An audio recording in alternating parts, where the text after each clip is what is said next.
best of the best, Kurt Angle. Kurt was voted in by the Wrestling Bios Patreon community, so it's time to take a look at some of Angle's best matches.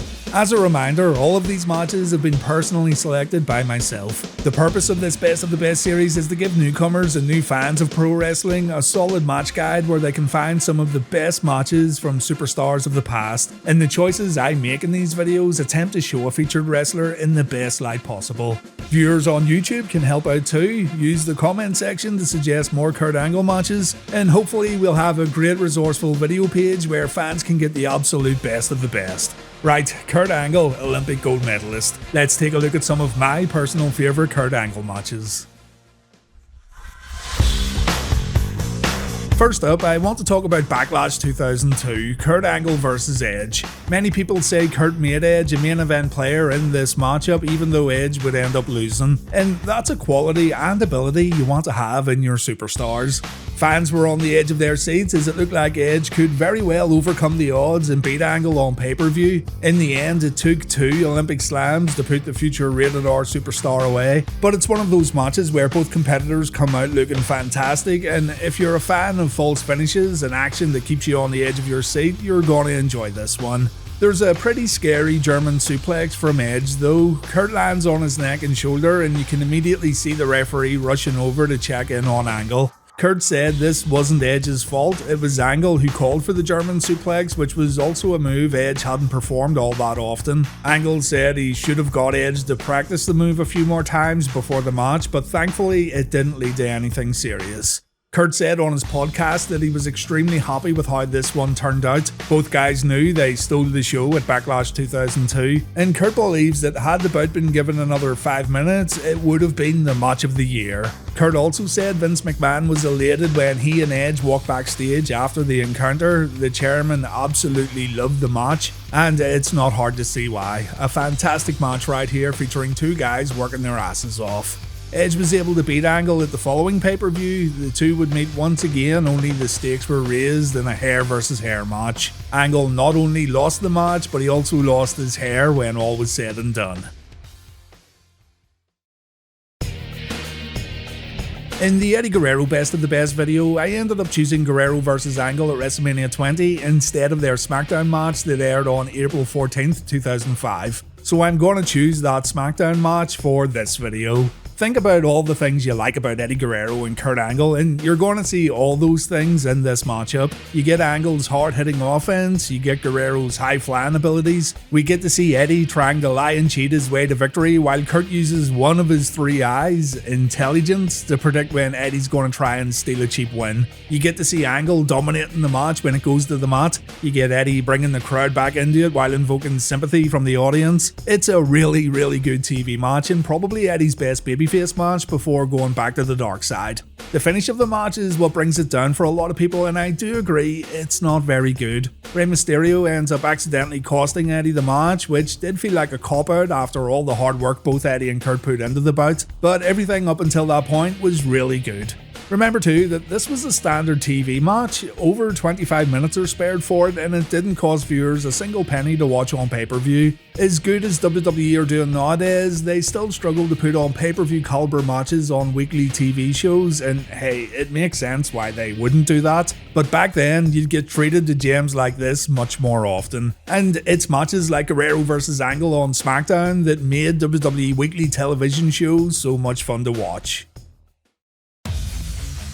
Kurt Angle vs Randy Orton, One Night Stand 2006. This one doesn't get talked about all that often, but I loved it. The second One Night Stand show was a much more WWE focused affair, and for that reason it isn't put on the same pedestal as its predecessor. That being said, there's still good matches to be found here, even if the audience in attendance were a bit louder for the ECW originals in 2005. Kurt Angle had been drafted to the newly formed ECW roster before this show went live on pay-per-view, and the anti-WWE crowd that attended One Night Stand 2006 embraced Kurt Angle as one of their own. He was accepted into ECW because ECW fans knew how good he was.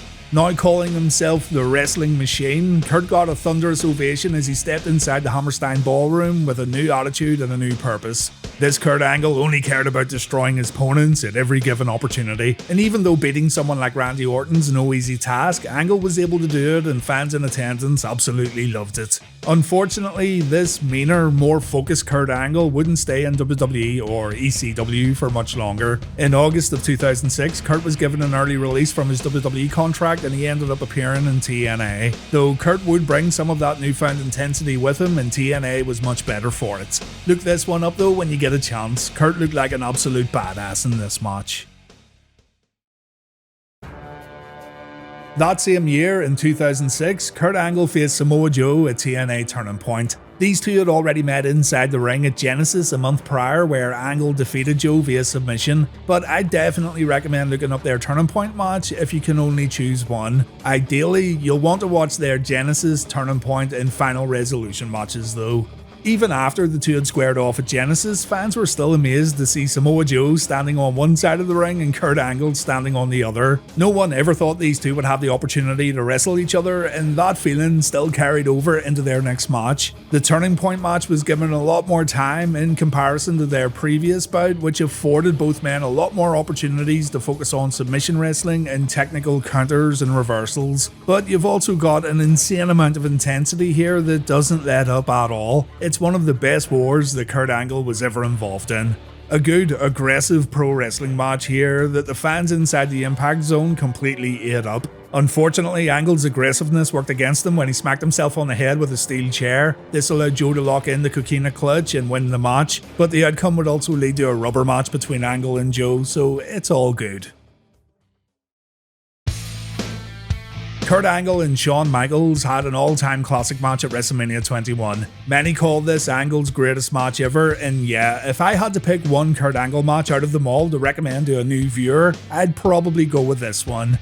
It was Shawn Michaels who made the call for Angle to win this match, and it was also HBK who wanted to top out to the ankle lock. Michaels knew that Kurt winning this dream match would have much more upside than HBK going over, and HBK also suggested topping out to the ankle lock because it was Kurt's best move and his most dangerous move. The submission victory would hold a lot more weight. When it comes to mat-based wrestling and technical ability, there wasn't many people on the roster during 2005 that could keep up with Kurt Angle. Kurt was on a completely different level, and fans were pretty surprised when Shawn held his own against Angle during the early portion of the match, even going as far as to frustrate the Olympic gold medalist through submissions and counter submissions. In the end though, it was Angle's insane endurance that kept him in the match, and even when Michaels discarded mat wrestling in favour of high-risk offense, Kurt was able to give as good as he gets. The pacing of this match is absolutely incredible, going from the mat to absolute chaos. Wrestling ability gets replaced at times with sheer desperation from both competitors, and the style of the match switches at just the right times to keep viewers glued to their TV screens. This one's available to watch for free right now on WWE's YouTube page. It's a match you should immediately check out if you haven't done so already, and it's always worth a repeat viewing too. When it's all over, Angle says, "I'm the best in the business," with his arms raised in victory. And at that very moment in time, Kurt Angle was 100% right.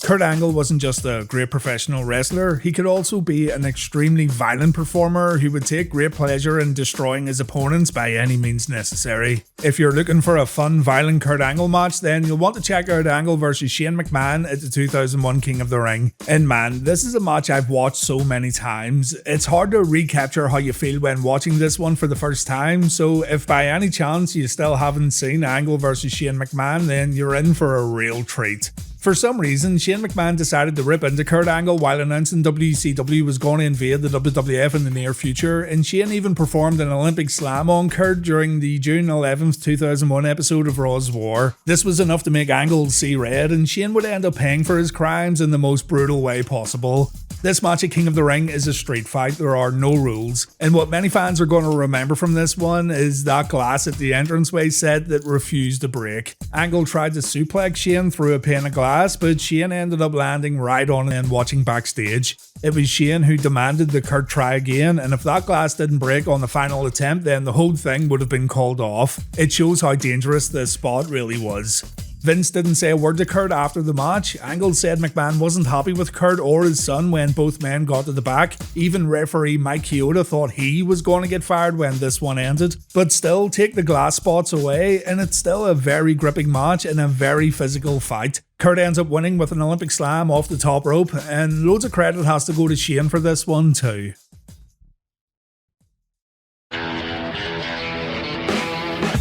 Jumping back to TNA for a moment, you'll want to take a look at Kurt Angle versus Desmond Wolfe at Turning Point 2009. Desmond Wolfe, of course, is better known as Nigel McGuinness. I was never that big into Ring of Honor, and I didn't really follow the company on a regular basis. I'd check out match recommendations, and I've watched most of their bigger, more important matches, but if I ever got my hands on a Ring of Honor DVD, I'd always make sure to check out Nigel's matches. I remember picking up a copy of Glory by Honor 7 and rewatching McGuinness vs El Generico over and over again. This bout made me a fan of McGuinness, and from there it was all about going on the internet and trying to find as many matches of his as possible. I just really enjoyed his ring style.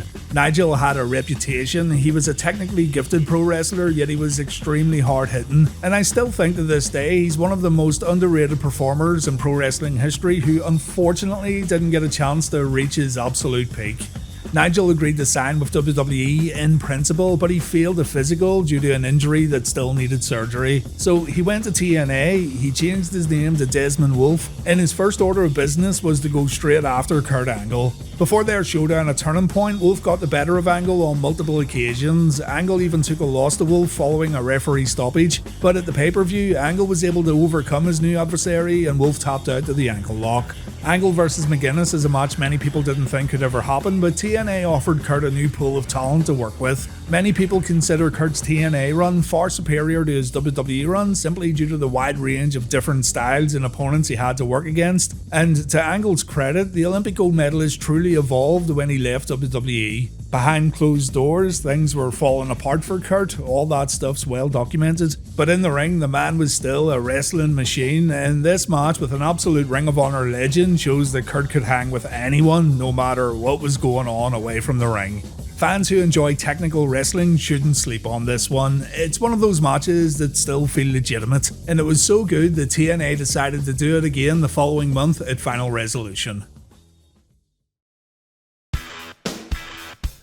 Kurt Angle vs Chris Benoit, Royal Rumble 2003 in Boston, Mass. Not only did Angle and Benoit steal the show at the 2003 Royal Rumble, they also made the Raw brand look like an absolute joke. Before these two locked up, Scott Steiner and Triple H had their well-documented world title match, and in short, Hunter and Steiner shit the bed in spectacular fashion. Scott was working with an injury, and he and Hunter fumbled their way through one of the worst world heavyweight title matches the WWE ever produced during this era. So here comes Kurt Angle and Chris Benoit in the following match, totally prepared to show these Raw guys how it's supposed to be done.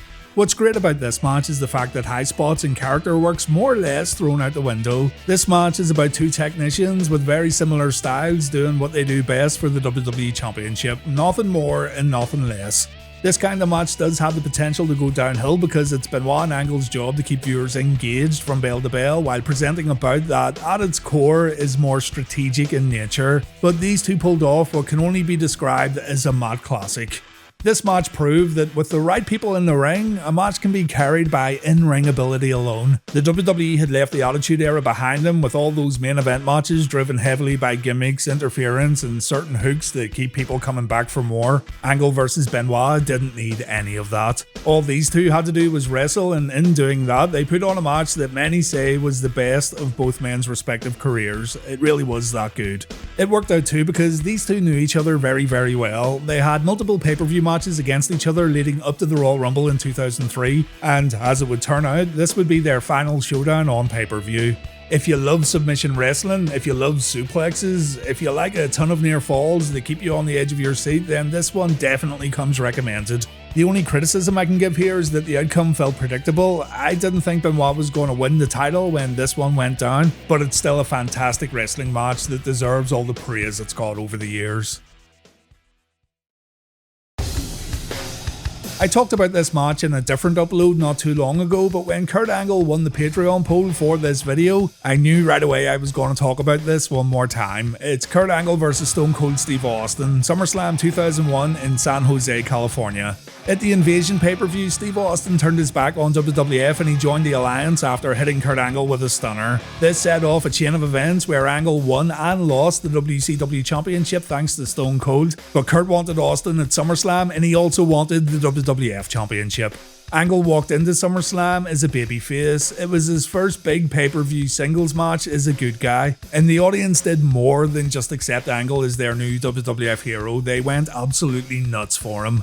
Along with this, you've got Stone Cold Steve Austin, who at the time was trying hard to make it as a heel. Austin's criticised his heel run because fans were still eager to cheer the Rattlesnake no matter how low or how bad he would get. But at SummerSlam this evening, the fans didn't want Stone Cold to win. They were completely behind Kurt Angle, and this positive crowd reaction seemed to push both men into having this fantastic match at SummerSlam. Stone Cold threw everything at Angle here and Kurt wouldn't stay down. Austin gets desperate and it doesn't take long for Steve to use some underhanded tactics to try to steal a victory, but Kurt remains tenacious from bell to bell and the audience absolutely loved it. I really do think the crowd helped this match in a big way. In the end, Stone Cold knows he can't beat Kurt, he can't keep this guy down, and Angle's simply too much for the Texas Rattlesnake. So Stone Cold ends up attacking referees, and WCW referee Nick Patrick ends up disqualifying Stone Cold. The crowd absolutely hated the finish. Kurt had Austin beat. They hated that their guy got robbed, and they hated that Stone Cold took the easy way out. But the finish did help Angle in the long run, and also it helped Stone Cold look like a real chicken shit. The fans are left happy enough when Kurt puts the ankle lock on Nick Patrick. Kurt leaves frustrated and annoyed at what happened, but he would get another opportunity when Unforgiven took place in his hometown the following month. Kurt Angle vs Brock Lesnar, SmackDown airing on September 18th, 2003. Iron Man matches are kinda risky these days, but still not impossible to pull off well. MJF and Bryan Danielson were able to put on an all-timer at AEW Revolution 2023 thanks to the investment people had in both competitors, and I think that's the key ingredient to successful 60-minute matches of this nature. You need two guys who people want to see fight, you need a real strong case of unpredictability, and you need two guys who are almost equal in terms of where they are on the card and how well they can get folks emotionally involved in the match. There's always a risk of Iron Man matches falling flat very early in the contest, and at that point there's no going back. It's a 60-minute commitment that has to be right. It can be a really tough sell as a pay-per-view encounter, and as a TV match you run the highly likely risk of people switching the channel, and that's why WWE never put Iron Man matches on TV prior to this one. Kurt Angle and Brock Lesnar put on a 60-minute Iron Man match on SmackDown, a standard WWE weekly TV show. It was their job to keep viewers engaged and keep them coming back for more through multiple commercial breaks, and they did it successfully. The pressure must have been immense here, but the sheer intrigue of these two well-versed amateurs turned pro going at it for 60 minutes was enough to keep viewers hooked in. Lesnar defeated Kurt at WrestleMania 19, Kurt defeated Lesnar at SummerSlam 2003. Something had to give, and it was time to find out who was really best between these two remarkable superstars. So with their WWE history alone, it was hard to predict a winner in this one. The day before the match took place, Kurt's sister passed away due to an overdose. Angle said he didn't want to do the match, but he thought it might help take his mind off his sister's passing for an hour if he went in the ring, and that's why he ultimately decided to go through it. And with that in mind, it makes the match all the more noteworthy. If you didn't like previous Iron Man matches due to the lack of falls, then you're not going to be disappointed here. We even see Brock sacrificing a point and getting himself disqualified just so he can do more damage to his opponent. In the end, it turned out to be a good strategy seeing as Brock won, but the final moments of the match are so dramatic that you didn't really care who came out on top. Quite possibly the greatest Iron Man match of all time. It had a lot of things going against it, but Kurt and Brock put on an excellent match that far surpassed expectations. Remember to put your favourite Kurt Angle matches in the comments below and let fans know what other matches they should check out. I just noticed I didn't include any tag or multi-man matches here, and I was also a little too sparse on TNA matches. So let's put together another comment section filled with great matches and let everyone know your personal favourites. Thanks for watching guys as always, and please take care.